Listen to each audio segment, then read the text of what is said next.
Man 10 yillik tajribaga ega bolalar va kattalar nevrolog, neyroreabilitologman. Qiziq, xalq uchun ham juda qiziq mavzu bo'lgani uchun Bizda nevrologik kasalliklar oxirgi paytda juda ham ko'payib ketdi, haqiqatdan ham. shu narsa meni qiynab keladi-da. Ko'pchilik o'ylaydiki, massaj bo'ldi, shunchaki bolani uqalab qo'yish, bu butun tana mushakdan iborat. Yo'q, organizmda necha yuzta mushak bor. Oddiy uqaluvchi, ya'ni shu sog'lomlashtiruvchi massaj bilan davolamoqchi bo'lishadi. Tekshirish faqat analiz yoki tekshiruv apparatlari orqali emas, kirib kelishidan boshlaydi. To'g'ri, shu narsaga qo'shilaman, lekin Mutaxassis yo'q O'zbekistonda. Ko'pchilik miyasida tushuncha yo'q-da mana shu narsa. Ya'ni bitta narsani o'rgandim, shunday qilish kerak ekan. Bu nimadan desangiz, tibbiy bilimi kamligidan. bola bilan massaj mutaxassislari psixologический yondashishni bilish kerakmi? Shinalar, hozirgi chiqqan shinalar, zamonaviy shinalar haqida gapiryapman. Taxtalar yoki boshqa narsalar, gipslar haqida emas. Golovka ezilyapti, golovka ezilgani natijasida kelib chiqilayotgan narsalar u ikkilamchi narsalar. Men tavsiya qilardimki, endi boshlagan bo'lsangiz massajda yoki massajda o'rta bilimga egasiz yoki 5 yillik tajribaga egasiz, men Shahnoz opani tavsiya qilaman. Birinchi bo'laga boringlar. Avvalambor assalomu alaykum ustoz. Alaykum assalom. Anchadan beri o'z niyat qilib yuruvdim. Ya'ni ustozlarimdan birlashib, bir maslahat olib, ya'ni oldimga kelayotgan shu patsientlarim, bemorlarimga kerakli savolli nimalar bor edi. Ya'ni o'shalarga aniq-tiniq javobni birgalashib sizlar bilan podkast qilish niyatim bor edi. Yuvdim, iltimosimga kelganingizga juda ham xursand bo'ldim. Birinchi beradigan savolim, nimaga hozirgi kunda e'tibor qilayotgan bo'lsa, DTSPlar rosa ko'payib ketdi. O'shani o'zimiz uchun darsliklarda o'tgansiz, bilamiz. Endi sizni og'zingizdan eshitishgani boshqacha-da, DTSPlarni.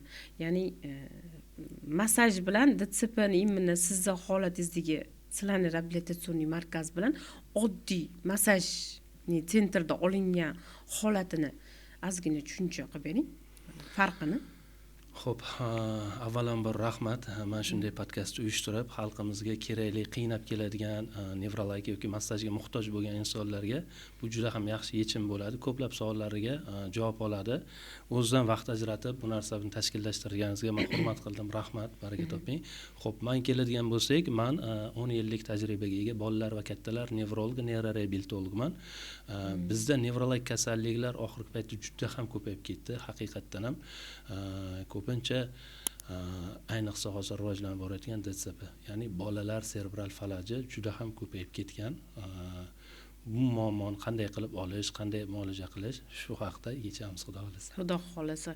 Chunki men o'zim shu nogironlar uyida endi qadriyatimiz to'g'ri kelgan deganingizdan ham shu ishlaganim uchun ham, men uchun ham bu qiziq, xalq uchun ham juda qiziq mavzu bo'lgani uchun o'zim uchun ham, xalq uchun ham kerakli savollarimizga javob olamiz, xudo xolasa bugun. Ya'ni oddiy massajni sentrlarda hozir olishyapti, massaj. Va reabilitatsion markazi o'ziga borganda farqi qanaqa? Oddiy massaj bilan DTSP bolalarga qilinadigan massajni imminni farqlarini so'ramoqchi edim, ustoz. Avvalambor shuni aytishimiz kerakki, hozir juda ham xursandman. Ko'pchilik massajda o'rganishga, o'z ustida ishlashga, ayniqsa ayollarimiz o'z ustida ishlab, massaj kurslariga qatnab, o'rganib, xalqimizga yordam berishga xizmat qilishyapti. Bu juda ham quvonarli holat. Lekin bu yerda bir narsa borki, 90% dan oshiq massaj mutaxassislarimiz sog'lomlashtiruvchi massaj qiladi. Sog'lomlashtiruvchi massaj bilan davolovchi massaj umuman tubdan boshqa farq. Ko'pchilik o'ylaydiki, massaj bo'ldi, shunchaki bolani uqalab qo'yish, bu butun tana mushakdan iborat. Yo'q, organizmda necha yuzta mushak bor. 600 ga yaqin mushaklar.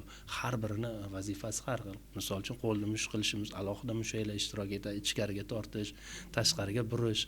Hammasi o'tganmiz-ku qo'ldagi mushaklarni. Ularning har bir mushakni anatomiyasini bilmasangiz, davolovchi massaj mutaxassisman deb aytmaslik kerak. Shu narsani qayta men ham shogirdlarimga ta'kidlayman-da. Immunasidan malaka oshirganda ham immunni mushini qanaqa holatdaligini bilmasdan turib, ya'ni oddiy uqaluvchi, ya'ni shu sog'lomlashtiruvchi massaj bilan davolamoqchi bo'lishadi. Borishadi, 6 kurs massaj oldik, natija bo'lmayapti. ya'ni mushuk bilan suyak bilan ishlashi farqlashini bilish kerak massaj mutaxassisi, to'g'rimi ustoz? Yana bir narsani so'ramoqchi edim. Mani imini oldimga keladigan ko'pincha muammosi onalarni analiz topshirmasdan turib, mana displaziya тазобедренный sustavida muammolari bor, lekin o'zboshimchalik bilan kalsiy ichiraverishadi. Yechim kim yozib berdi desangiz, pediatr doktor yozib berdi deyishadi. Men prosta sizdan so'ramoqchi bo'lganim, analiz topshirmasdan pediatrlarga misol uchun savolini o'zi bilan yechim o'zboshimchalik qilib ketirish to'g'ri narsami? Shu. Yo'q, bu eng katta muammo. Menda ham shunaqa muammo bilan kelishadi. Asosan kasallar menga viloyatdan keladi-da. Bu narsa bilan shifokorlarni ham ayblab bo'lmaydi. Chunki viloyatlarda ozgina pul iqtisodiy tomondan muammo bo'lishi mumkin. Shifokorga chiqqanda yozib bergan muolajalari qilishdan oldin analizlar yozib beradi-da. Ularda analiz yozgan bemorlarning 90% kelmaydi. Men o'zim ham misol uchun bakalavr 6 yillik bitirganimdan keyin biz magistraturaga kirishimiz uchun 2 oy 3 oy poliklinika ishlab berishimiz kerak. Bo'lmasa magistraturaga hujjatimiz olmas. Poliklinika ishlaganimda men Toshkentda o'qib borganman, yangi bilimlar bilan, boshqacha fikrlar bilan borganmiz. Kasallik kelgan analizga yozsak yoki boshqa kerakli bo'lgan tekshiruvga yozsak, bo'ldi 90% kelmaydi. Keyin bu narsani bilsam imkoniyati yetmaydi, boshqa qilmaydi. Uzoq vaqt mana shunaqa shifokorlarga boradi, keyin ular ham majbur bo'ladi kelganda birdan muolajasini yozib berishga. Keyin qayta boradi, natija bo'lmaydi. Yana kim aybdor? Shifokorlar aybdor bo'ladi. Shu narsa meni qiynab keladi. Qiynab kelayotgan narsa shu. Analiz topshirishga yoki yo'q ketadi menda ham shunaqa. Borgandan keyin rezultat ololmaydi. Bolaga o'sha golovka o'sishi uchunga dori ichmasdan turib, to'g'ri yechim qilmasdan turib, quruq massajni o'zi bilan yechim qilib beraman dedim menga deb mani oldimdan chiqib boshqa massajistga borishadi-da, bolani vaqtidan o'tkazib yuborishadi va yana oxirida aylanib o'rgilib Shahnoz opa shunaqa ekan degan holatlar juda ko'p uchrayapti-da. O'shaning uchun, ya'ni balki mani shunaqa deb noto'g'ri tushunishyaptimi, o'zi asli baribir negizini bilish uchun analiz baribir topshirish kerakmi-ki, yo analiz topshirmasdan ham borishimiz. Qarang, bizda institutda 10 yil o'qigan bo'lsak, ustozlarimiz har bir deyarli aytardi, "Sen albatta bemorni tekshirgin. Tekshirish faqat analiz yoki tekshiruv apparatlari orqali emas, kirib kelishidan boshlaydi, ya'ni habitusidan, ko'rishidan boshlab sen unga taxminiy tashxis, nima uchun yuz ko'rinishi qanday, majburiymi, og'riqni hisobidan g'amginmi, yurib kelishi, qaysi oyoq qiyshayib bosyapti, qaysi tomonga mushaklari, qaysi suyaklari noto'g'ri.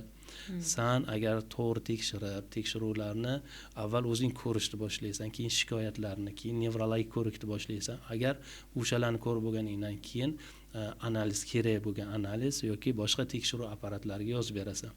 O'shalarning hammasini xulosasini yig'ib, aniq tashxisni qo'yasan. Sen qo'ygan to'g'ri tashxising 50% bu davo degani. To'g'ri, shu narsaga qo'shilaman, lekin ko'rona uni muolajasini boshlasangiz, unga foyda emas, bolaga zarar yetkazasiz. Hozirdek qarang ustoz, как раз siz gapingizdan kelib chiqib bitta narsa bo'ldi. Именно men motorniy antagonist bilimini o'zbekcha talqinda, ya'ni xalqqa olib kirganimda massajsiz ham bolalarni o'sha, ya'ni krupniy motorkasi bilan ishlab rezultatga chiqarishi menga zo'r berdi bu bilimim, olib kirganim. Lekin baribir nimadir yetmasdi-da. Chunki ortopedik kasalliklarga yechim bera olganim bilan, bilasiz, men ham baribir nogironlik uyida ishlaganman. DTSP bolalarni boshlanishiga beraman, lekin og'ir turiga o'sha qarasam qiynalyapman. O'shandan keyin nevrologik holatdagi bilimlarni ham sizdan oshirgim keldi. Ikkalasini jamlaganimda zo'r yechim qilyapman. Lekin degan narsa turibdi. Ko'pgina men massaj o'rganaman, Shahnoz opa deb kelgan savollarning ichida sizga beradiganim bor-da. Ya'ni sizdagi shu nevrologik kasalliklarga o'tadigan darsingiz nevrologik holatda mana bu bit bilan qanaqa yaqinligi bor. Mana LFK ko'proq ishlatasizlar-ku. Bobit haqida tushuncha ozgina berib o'ting demoqchi edim. Chunki Bobit, Voyta. Shular hozir hamma ko'p joyda shu bobitni boshqacha talqinda tushunyapti-da massajistkalarimiz. Nima deb o'zi bobit terapiya nima, Voyta nima? Shu haqida ozgina tushuncha bering. Xo'p, bu massaj turlaridan elfika bilan qorishtirilgan bir nima hosila hisoblanadi. Xo'p, siznikidan boshlaylik. Motorniy antagonist. Motorniy bu motor funksiyaga javob beruvchi, harakatga keltiruvchi nerv yo'llariga aytiladi. Harakatga keltiruvchi motor degani. Antagonist degani miyani qismlari, ya'ni harakatga javob beruvchi markazlar hisoblanadi. O'shani harakatga keltirish orqali sizda effekt bo'ladi. Xo'p, buni mohiyati qanday bo'ladi?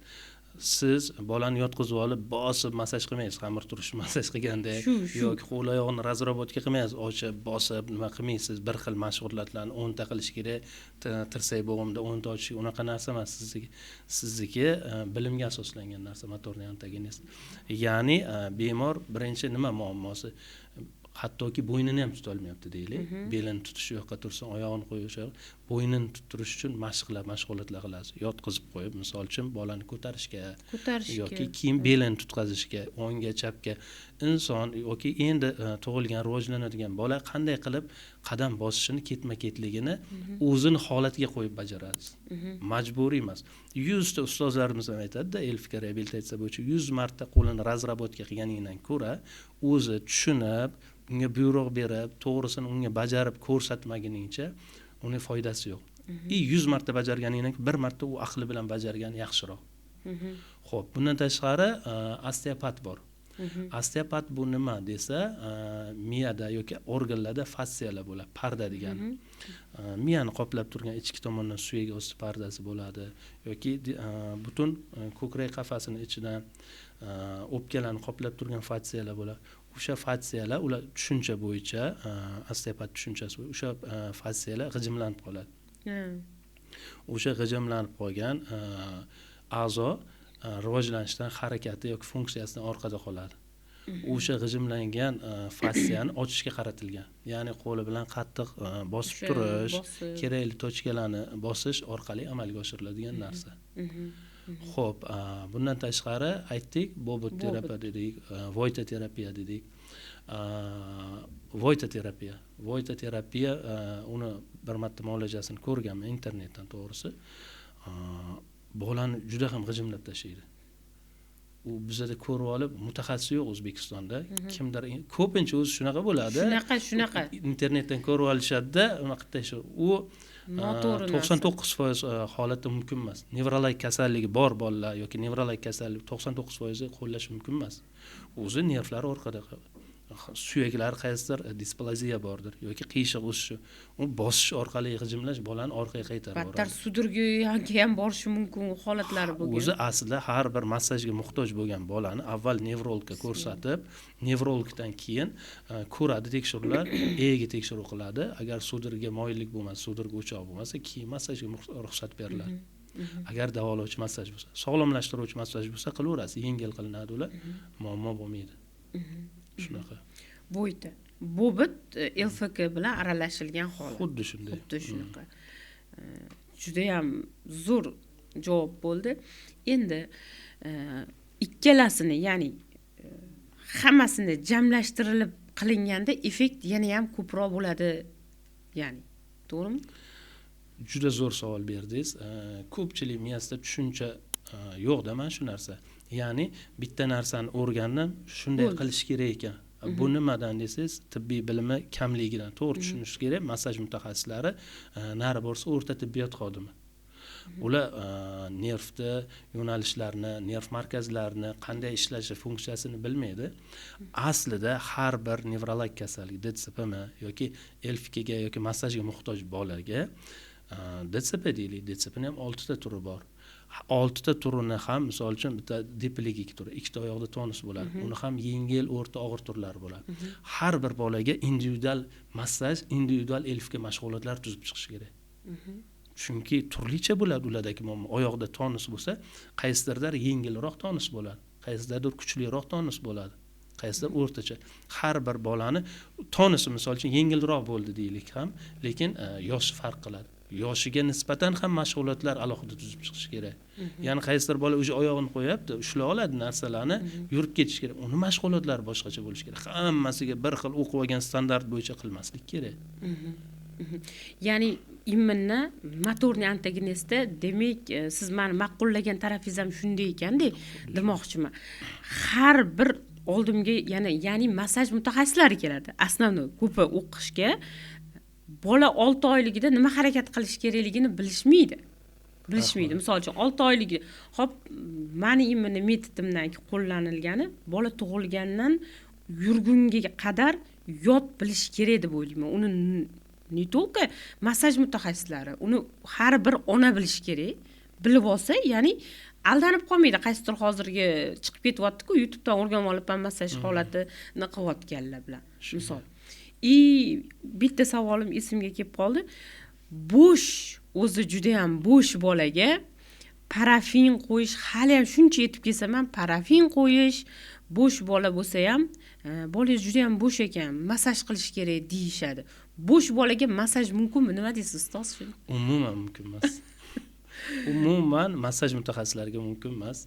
Chunki bo'shashyapti-ku, qanday qilib massaj qiladi? Qanday mutaxassisni ko'rsatma bermasdan yoki tavsiya bermasdan nevropatolog yoki genetik u massaj qilishga haqqi yo'q. Uning javobgarligi bor. U battar bo'shashib ketadi. Bo'sh bola sindromi faqat DTSPda kuzatilmaydi. Ko'pincha sudragi bilan keladi. Eng DTSPning og'ir turi hisoblanadi. Atonik astatik turi hisoblanadi. Bo'sh bola sindromi boshqa genetik kasalliklar bilan differensiatsiya qilinadi, diagnostika qilinadi, ya'ni farqlanadi. Bular rivojlanib boruvchi mushaklar distrofiyasi bor. Dushen, Erba, Becker turlari. Bularda massaj umuman mumkin emas. O'shalardan farqlanadi. Buni kim ko'radi desa, nevrolog genetiklar ko'radi-da. Agar shu PMD, ya'ni progressive mission distrofiyalar bo'lsa, umuman bolaga tegishi mumkin emas. Chunki mushaklar yemirilib ketyapti. Massaj orqali u bolani mushaklarning yemirilishini kuchaytirib yuboradi-ku. Mana shu imina javobingizdan kelib chiqdi. Yaqinda yonimga bitta bemor keldilar. Massajga borganlar, bilmayman kim tavsiya qilgan, massaj ovoravering deyilgan. Endi poliklinika qishloq sharoitida bilasiz, massaj ovoring bo'lib ketadi deyilgan. Massaj olgani sari bola nimjonlashib keturgan. Ya'ni bizga darslik mobaynida o'tgan darsligingiz bo'yicha aytgan bor, spinalniy mishniya. O'sha diagnoz qo'ydim-da, jo'natdim. Podozrение berdim, siz boring. Bolangizda shu narsa ketyapti. Ya'ni massaj mumkin emas holatidagi kasalliklar ham bor. Ya'ni shu narsa haqida ko'proq balkim massaj mutaxassislariga tushuncha berishimiz kerakmikan yoki onalarga shuni tushuntirib etishimiz kerakmikan deb o'ylab qoldim-da oxirgi paytda. Yoki xalqimizda meditsinskiy o'zligidagi darslik anaqasini oshirish kerakmikan dedim-da. Xuddi shunday to'pa-to'g'ri aytasiz. Tez bo'lib turadi, deyarli har hafta shunday holat bo'ladi. Men keladi viloyatdan, bolada nasliy degenerativ kasallik boshlangan, genetik kasallik boshlangan, yuqorida aytganimda mushaklarning yemirilishi bilan kechadigan kasallik. Lekin bolada ancha vaqt o'tib ketgan. Men bilmaganman, e'tibor bermaganman, oqsoqlanib yurgan, yiqilgandir deb o'ylaganman. Erkalik qilayotgan deb o'ylaganman. Mana shunaqa gaplarni bahonalar aytishdi. Haqiqatan ham siz aytgandek, xalqimizda tibbiy madaniyatini qanday o'qib, saviyasini nima qilishimiz kerak. Mana shunday podkastlar yoki boshqa yo'llar bilan. Juda to'g'ri. Yana bir narsa, imminni mashi sizdagi ko'raman-ku holatdagi. Ya'ni LFK xolalaringizda bir shug'ullanayotgan bolalar koridorda sizni ko'rsa yugurib keladigan holatlarni ko'raman, misol uchun. Faqatgina meditsinskiy termindan tashqari bola bilan massaj mutaxassislari psixologik yondashishni bilish kerakmi deb aytaman deyman. bunga fikringiz qanaqa? Misol uchun massaj mutaxassisi shart emasmi yo shart deb bilasizmi? Bola bilan emas, aniq shunaqa bo'lishi kerak. Bola bilan kelishib, uni ruhiyatini o'ziga moslashtirib boshlamasangiz, uni yig'latib, majburlab hech qanday natijaga erisha olmaysiz. Chunki ayniqsa DTSP bolalarga yig'lab tursa, unga yoqmasa-da massaj qilaversa, u shuni ham tonusda turib sizga qo'lini qo'yib bermaydi. Uni massaj qila olmaysiz, maqsadingizga erisha olmaysiz. Birinchi o'rinda turadi bu narsa. Demak, bola bilan ishlash jarayoni, psixologik yondoshish ham albatta massaj mutaxassislarimiz bilishi kerak. Shart. Juda ham xursand bo'ldim. Imminni o'zimga kerakli javoblarni endi o'zim necha marta aytganim bilan baribir sizni og'zingizdan yana ham xalqimiz eshitgani foydali. Yana bir savolim bor edi. Bir ona kelganlar doktor shina yozib bergan, shina taqish kerak deyilgan. Lekin bir massajistkamizmi, massajistka dedilarmi, doktor dedilarmi, shina taqmasdan ham davolayman debdilar-da. Mana suyi bo'yicha bizga dars o'tgansiz, misol uchun. Uni tazbedilni sustavi tepadagi toskosa tikka bo'lib yotgan holatida shinani vazifasi fiksatsiya vazifasini bajarib beradi, misol uchun. Shina taqmasdan turib qanaqa qilib davolasa bo'ladi deb o'ylaysizmi? Yo'q, bolani bilmadim qanday holatdaligini, diagnozni uni ko'rib nima qilish kerak. Agar mutaxassis ortoped shina kerak desa, taqish kerak. Lekin u shina tavsiya qilganda vaqtini necha soat kiyish kerak, necha oyga mo'ljallagani, qanday qilib taqish kerak, hammasini instruksiyasini tushuntirib beradi. Shifokor aytdim, albatta qilish kerak. Shinalar, hozirgi chiqqan shinalar zamonaviy shinalar haqida gapiryapman. Taxtalar yoki boshqa narsalar, gipslar haqida emas. Shunaqa. Shu narsani eslatganingiz ham yaxshi bo'ldi. Necha marta olib chiqqan bo'lsa ham, siz bilan ham podkast qilganimda yana bir marta so'rayman. Oyoqqa taxta bog'lab massaj qilish metodi o'zi eskirib ketdi, mumkin emas deb aytilinadi. Yana qilaverishadi. Sizni o'zingizni qarashingizni ham bilmoqchiman. Taxta bog'lab turib massajdan keyin qilinishiga qanaqa qaraysiz? Bu yo'q-ku, yo'qolib ketdi-ku. Endi eski bir bilimlarni olib qolgan massajchilarda bo'lmaydigan bo'lsa, shifokorlarda men kuzatmadim hali. Yo'q, massajchilarda bor ekan-da. Massajchilarda bilim olgan, o'sha bilim bilan nima qilib yurgan massajchilarda bor. Demak, o'zingizlarni ustingizda taxta bog'lab olsalar, massajchilar ustingizda ishlashinglar kerak, izlanishinglar kerak degan bo'ladi. To'xtab qolgan. Chunki taxta qo'yib bog'lashi nima bo'ladi? O'sha qon tomiri ham o'tgan qon tomirida siqadi, nerv o'tgan nervni siqadi, qon tomir arterial venoz qon tomirlar bor. Demak, oyoqda qon aylanishi yaxshi bo'lmaydi. Nervlar ham mushaklarni ham oziqlantirish vazifasini bajaradi. Mushak atrofiyaga, gipotrofiyaga uchraydi. Ya'ni o'sishdan orqada qoladi ikkinchi oyog'iga nisbatan. O'sha bolaga travma beradi. Oyog'i bo'g'imlar qotib qolishiga sabab bo'ladi, kontrakturaga, bukilmay. Bolaga ziyon berib qo'yadi. Ustoz, yana bitta narsa, X bilan O ni mana hozir ko'p shu patologiyasi juda ko'p bizada, ya'ni bukrayib yuradigan bolalar, aslida yonimga keladiganlar yana ko'pi mana shu holatda kelishadi. Men aytmoqchi bo'lganim, X bilan O kasalligi o'zi negizi nimadan kelib chiqadi? Xo'p, bu rahit asorati hisoblanadi. Ko'pincha onalarning homiladorligi og'ir kechishi. Ya'ni toksikozi kuchli bo'lishini hisobiga ba'zi bir onalarda kam ovqatlanadi. Ba'zi bir onalar vitamin D yoki kalsiy kam bo'lgan mahsulotlarni yeydi. Yoki quyosh nurida kam yuradi. Ko'pincha onalarga tavsiya qilingan homiladorlik quyosh nurida ko'proq yurgan. Mana shunday natijada onalarda tug'adigan farzandda rahit belgilari bilan tug'iladi. Ya'ni rahit alomatlari qanday bo'ladi? Bolada kalsiy fosfor almashinuvi buzilishi bo'ladi, vitamin D3 almashinuvi va mushaklar bo'shashadi. Mushaklar bo'shashishini hisobiga har xil deformatsiyalar keladi. Agar rahitda kuchli belgilari bo'lsa, organizmda kalsiy, vitamin D3, fosfor almashinuvi buzilgan bo'lsa, kuchli buzilgan bo'lsa, suyaklarda o'zgarish, olimpik bir xil bolalar peshonasi xuddi olimpik peshonaga o'xshab chiqadi. Ko'krak qafasi, ko'rinni grud deydi, bo'rtib chiqadi. Ba'zi birlarda ichiga kiradi. Barmoqlari xuddi tasbehga o'xshab shodali bo'ladi. Tizza bo'g'imlari O obrazli ichkariga, tashqariga yoki ichkariga X obrazli bo'lib chiqib qoladi. Shunaqa. To'g'ri aytyapsiz. Mana shu narsalarni bizga ham o'tishdi, lekin qisman onalar hozirgi holatda mana ko'pincha bolani displaziya tozabedreniy sustav bo'lish kasalligi juda ko'p bo'lyapti hozir, displaziya kasalligi. Shu holatida e'tibor bermay oxirigacha ham yechim qilishmayapti-da. Biri Men kalta. aytgan narsalar bular birlamchi sababi. Ona tomonidan Shu taraflamaysi ham borligi. Siz aytmoqchi bo'lgan narsa ikkilamchi bo'ladi. Ikkilamchi. Ya'ni onalarning qilinadigan xatolar sababli. Uzoq vaqt beshikka bog'lab qo'yish, beshikka boylaganda oyog'ini qattiq tortib boylash, qattiq tortib boylaganda tizzalar bir-biriga tegib qoladi, ko'pincha X-obrazniya rivojlanadi bolalarda. Bu uzoq vaqt boylab qo'yish va qattiq tortishning hisobiga son chanoq qismidan, bo'g'imidan son suyagining chiqishlari. Ikkilamchi tazabedreniy sustavda displaziyalar rivojlanadi. Bu ikkilamchi sabablar hisoblanadi.